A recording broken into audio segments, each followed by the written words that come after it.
প্রথমে আজকে দ্বিজেন্দ্রলাল রায়ের জন্মদিনে শ্রদ্ধা জানাবার জন্য যে গানটা আমি ছেলেবেলা থেকে শুনে বড় হয়েছি, আমার ঠাকুমার প্রিয়, আমার মায়ের প্রিয়, আমার জ্যাঠাদের প্রিয়, আমার বাবার প্রিয়, মানে সর্বোপরি আমি জয়েন্ট ফ্যামিলিতে বড় হয়েছি, সবার প্রিয়।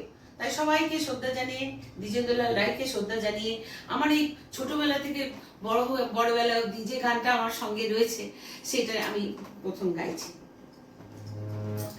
বেলা হয়ে যায় ছোট্ট মোদের